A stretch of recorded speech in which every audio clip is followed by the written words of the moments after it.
Hello guys! Welcome back to my channel. So, for today's video, magre-review tayo ng isang product. And this is the Aloe Vera Soothing and Moisture Aloe Vera Cleansing Gel Cream. So, ito sa product ng Nature's Republic. Makeup remover siya pero in a gel cream type. So, eto siya.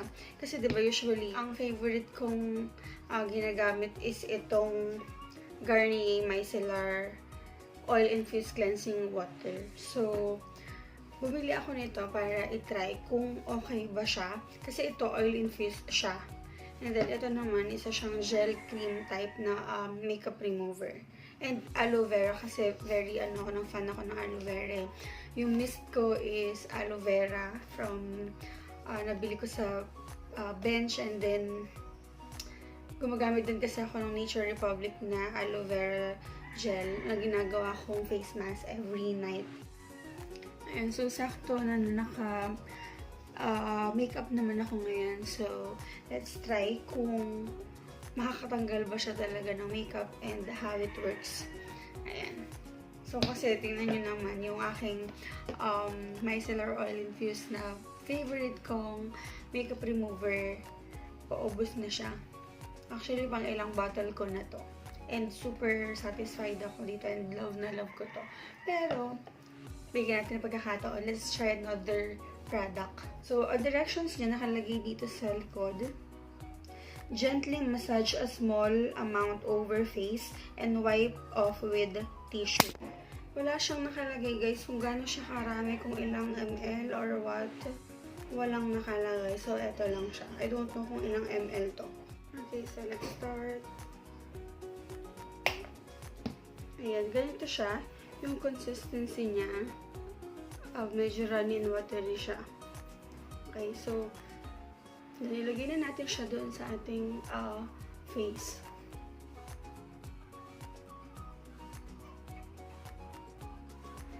So, try muna natin dito sa cheeks. Sa kabilang pisngi. And then, ayan.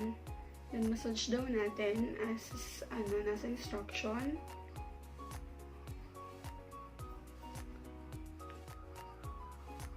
Massage natin siya. Kapa ko. And then, massage lang natin na para tayo naghihilamos.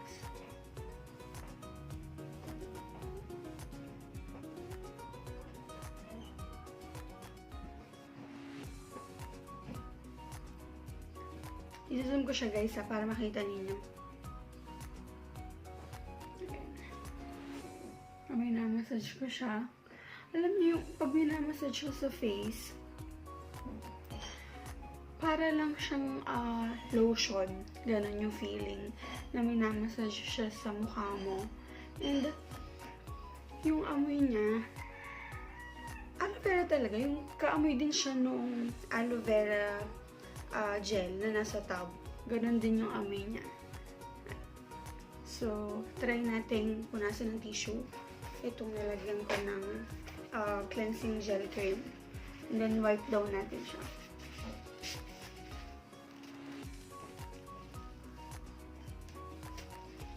Oh, in fairness.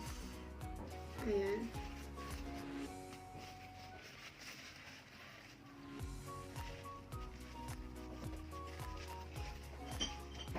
Ayan siya guys. And then, kuha pa ako. And then, let's try naman dito sa lips.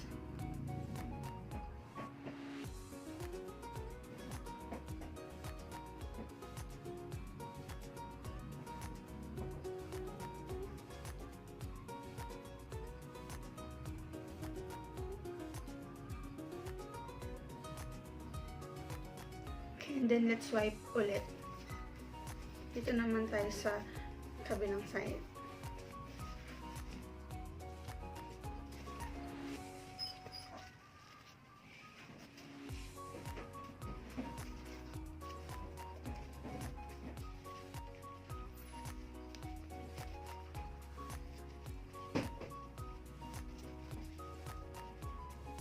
Ayan. So, ayan guys, natanggal ko na yung makeup dito sa lower part dito, pababa.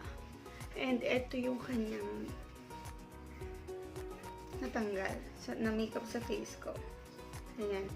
Well, hindi naman siya ganun kadaling o kahirap na i-apply kasi i-massage mo lang and then relaxing pa siya. And ang bango nung amoy niya. Gustong-gusto ko kasi yung smell ng aloe vera. Ayan. Pero, ang challenge is dito sa mascara and dun sa kilay. So, let's try kung matatanggal din niya yan. Ayan. Kaya hinuli ko siya kasi curious ako or excited akong malaman kung matatanggal ba niya yung mascara ko. Kasi ang ginamit ko is yung from Maybelline na waterproof mascara. So, let's try. Irarab ko siya dito sa mascara.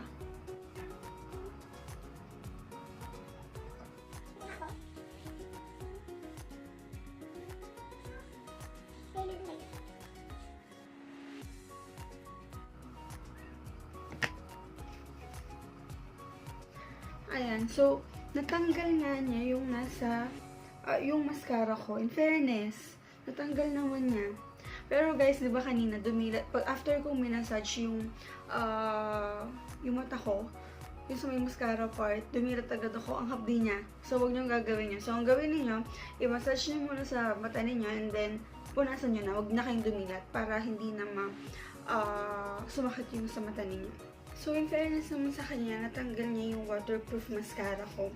And, natutuwa lang akong gamitin siya kasi nga ang smooth niya sa mukha. Ang ganda niya ipahid o ang ganda niya i-massage sa face. Kasi yung texture niya talaga aloe vera cream. And, wala. Ang smooth lang talaga. Let's move on to my eyebrows. So, sabihin ko na siya.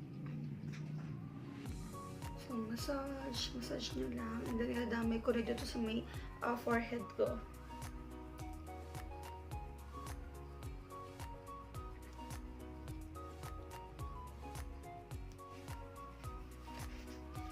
One wipe.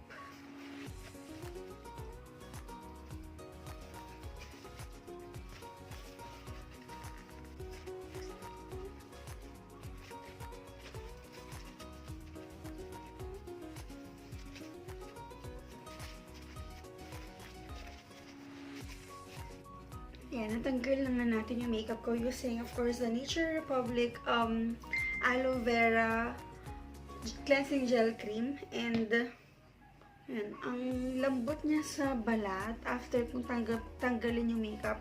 Ang lambot niya and, alam mo yun, yung hindi siya nakaka-dry. Hindi siya dry after. Kung pagkukumparahin ko silang dalawa, pareho silang nakakatanggal naman ng makeup. Kahit yung waterproof. Pero this is only 149 pesos yata. And eto, alam ko mas mahal siya compared dito. So, okay din siyang gamitin kasi yun nga, malambot siya sa mukha. Hindi siya nakakadrag gamitin and nakakatanggal siya. And kung papansinin nyo, ayan yung mga nagamit ko. Ang dami. Diba? At nakuha niya yung dirt talaga sa face ko. Natanggal niya. And, ayan. So, yung review ko dito, well, definitely, kung gusto niyo ng makeup remover in a gel cream or in a gel cream type, well, ito yung bagay sa inyo. And of course, meron din siyang aloe vera. Alam naman natin na maraming benefits ang aloe vera when it comes to our face, diba? So, may-recommend ko din siya. Pero, pricey lang siya compared dito sa ating Garnier. But of course, yung depende pa rin sa preference niyo kung ano yung gagamitin niyo. Yan. So, that's all for today. And sana nagustuhan niyo at nag-enjoy kayo sa vlog ko. And that's all. See you on my next vlog. Bye!